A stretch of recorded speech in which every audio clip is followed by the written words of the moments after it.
101.1 HIRT AFM, Roatan, Honduras, Blue Wave Radio. Now it's time for the Roatan Real Estate Roundup, presented by ReMax Realty. When you want to learn about real estate, listen here. And now the host of Roatan Real Estate Roundup, Russ Regentz. Good morning, everyone. This is Russ Regentz with the Roatan Real Estate Roundup. Today, I am incredibly happy to have Melaina Matute and Gavy Hernandez with me. Good morning, ladies. Good morning. Good morning, Russ. So let's jump right into it. We've had, this is a series of conversations we've had with our partners over at ReMax about property buying, selling, rentals, anything you want to know about real estate here on Roatan. So one of the things we're going to talk about today is the buying process. So Gavy, let me jump right into it. You sign your deal. Everybody's happy. Everybody's excited. What's the next steps for us? Okay. So once you find a property that you like, your real estate agent will draft a sales agreement for you. You sign it, initial and sign it. Typically, you would go back and forth with, counter offers, or you may get accepted with the first offer. And then contingencies that you can add to the contract as well. Yes, it's dependent on the property. And for this offer, actually what we ask the buyer for is a copy of their passport.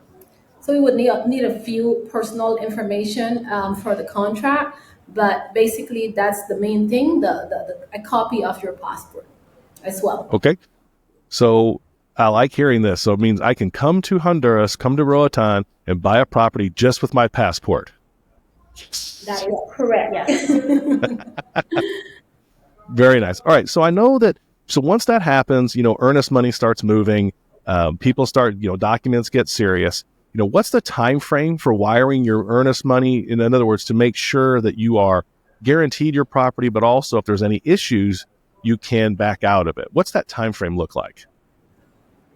So basically, you have about 7 business days to wire the earnest deposit, which is the 10% of the sales price.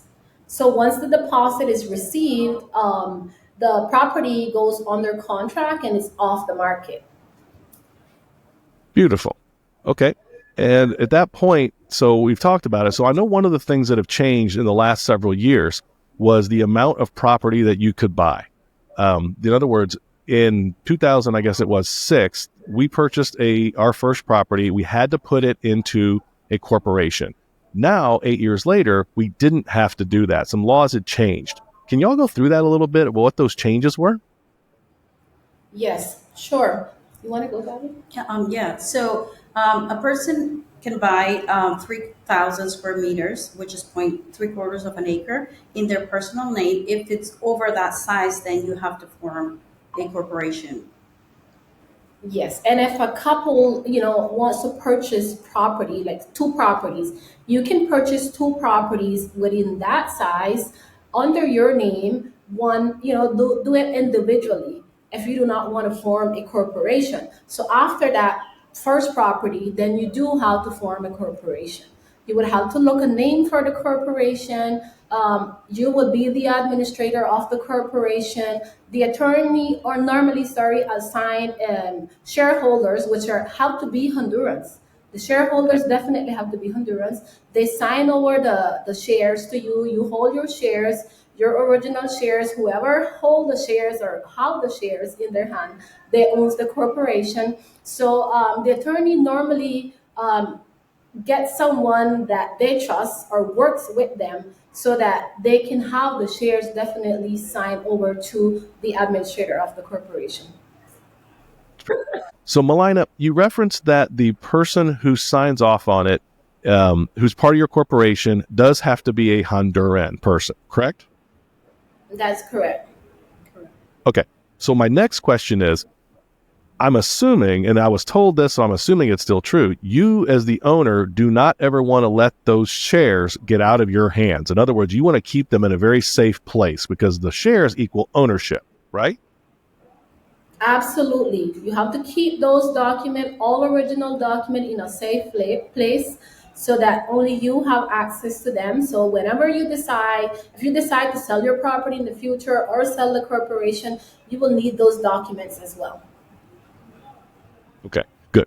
I'm glad to know that, because that's one of the things that we left when we moved here. Was we left all of our important documents from our residency to everything in a safety deposit box at our bank in Houston. And the rationale our thought was, if there's any a time that we need to go get them, we have the time to go back to get them. So in other words, it's not going to be a quick little rash decision on anything that we would need those documents for. So, okay. So now we've kind of we've got the earnest money. We've gone through the 7 days. Nobody's backing out. Everybody is good.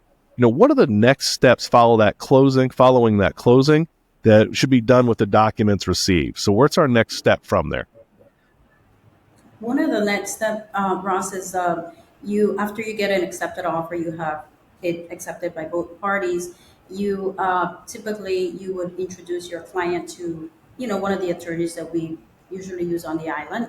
There are several, and we put them in contact with them. They do a conference call, and they choose the attorney they're more comfortable with, and then after that, the attorney provides them with closing costs quote, and then after that, then they give us the okay, we're ready. This is the attorney we're working with, and we receive that, and then after the earnest deposit is in, that is prior to actually the earnest deposit. So once the earnest deposit is in, then the attorney starts their due diligence on title checks and everything regarding the property. Okay, nice. And how long does this process kind of take from the time that earnest money transfers all the way to the time until the actual transaction is closed? How long does that take approximately? It really depends on the buyers, on their availability. We usually do 30 to 45 days. Sometimes we would do 60 days, but it all really depends on the buyers, on their, on the time they can come and whatever time they need to close. Yeah, absolutely. Yes, well, that makes perfect sense. Something that you normally ask the buyer, when you're preparing the offer, how much time do you need to close?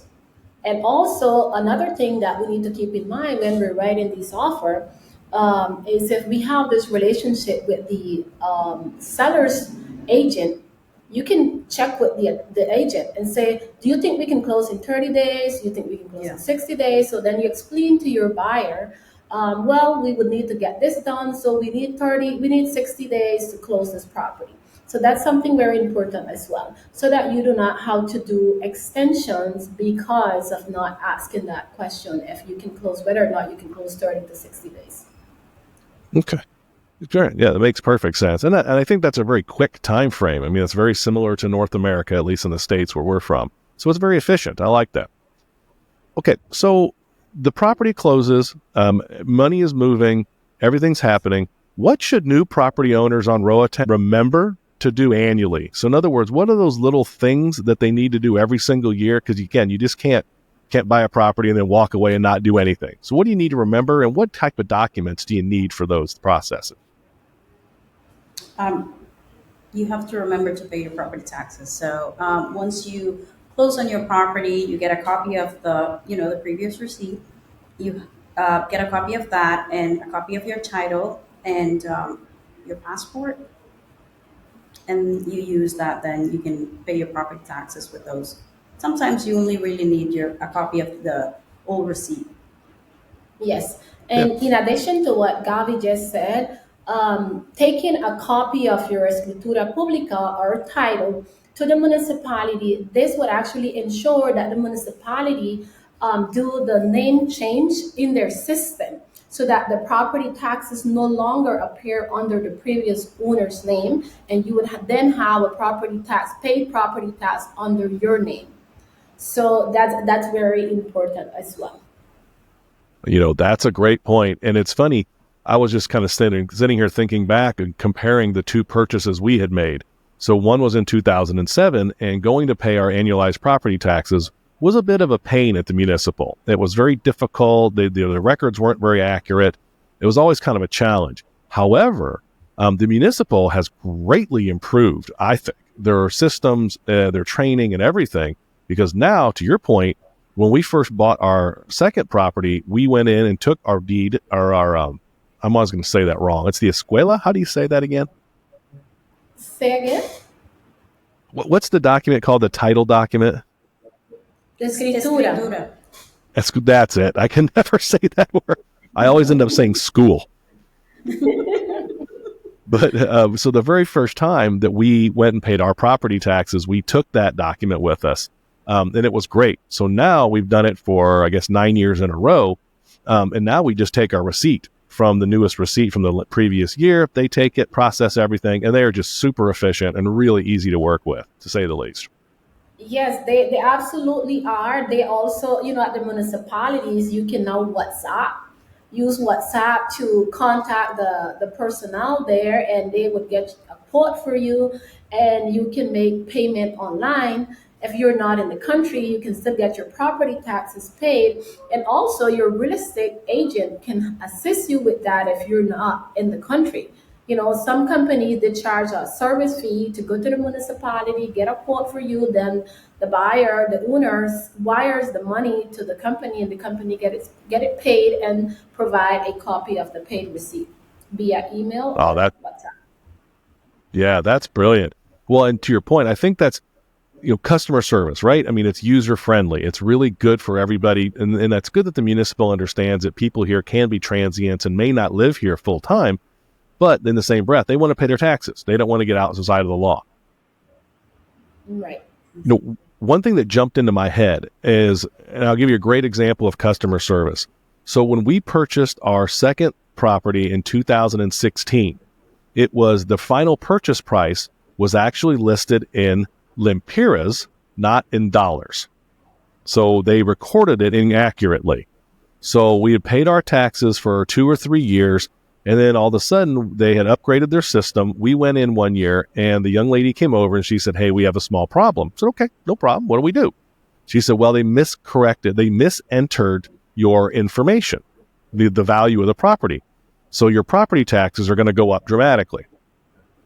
Okay, how much? So she explained it to us, not a problem. But they were so nice that the leader of that group, she actually printed me out a letter, allowed me to staple it to the receipt, and said, "Hey, this was our error. So she said, just in case there's anybody says you owe back taxes, you don't." So she gave us a letter. I thought that was incredibly nice of them. And it really helped protect us. Yeah, really, really nice. Yeah, and it happens as well. Sometimes, Russ, when you buy a property, say you buy a vacant land or something, and the taxes are way lower on vacant land. So if you build something on that property, you have to make sure that you record the improvements and make the municipal aware of that. And then of course your property taxes goes up, but you're then legal and paying what you are due. Yeah. Well, the one thing I will get a giggle out of, one of my neighbors had done that and didn't really report it for a few years. So all of a sudden he went back and went to pay his property taxes, and they figured it out. Because they had sent somebody through that saw the house on it. Like in the United States, in Houston, for example, I'm not telling the local government if I make an improvement. I don't care, because they've got so many people that work there.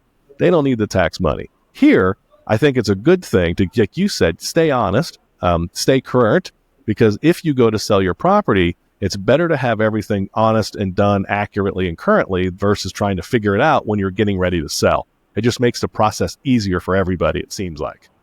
That's correct. Yeah. Plus, let's be honest. Let's be very direct. If you're not willing to pay your property taxes here, shame on you. Because reality is that those property taxes, unlike in certain places in the United States, it may go to government bureaucracy. Here it actually goes to building roads. It goes to municipal services. It goes to improvements. And, we all need to kick in a little bit. It's not that much. We can afford it. Right. And it's not as high as in the U.S. Exactly. That is for sure. So, all right. Well, hey, we've had a great conversation about the buying process today. I've had Miss Gavy Hernandez with me and the lovely Miss Melaina Matute, both from ReMax. So, ladies, thank you so much for joining us. And remember, everybody, get out there and pay those property taxes. The government here in your local municipality is They do offer they offer discounts for being on prompt and ahead of time. Take advantage of those because unfortunately some property taxes get a bad rap from some places in North America as not being valuable, but here they're incredibly valuable. And a great example is the completion of the road from all the way from Coxville all the way out here to West End, and that road is wonderful now. And that's just a great example of why we can all do this together and make our home wonderful. So. Ladies, thank you all for your time today. I greatly appreciate you, and I'll see you soon. Thank you, Russ. Thank you for listening. Remember, when you come to Roatan, one of the best ways to see the island and its beauty is a real estate tour. Reach out to ReMax. Listen next week at this time for the Roatan Real Estate Roundup on Blue Wave Radio.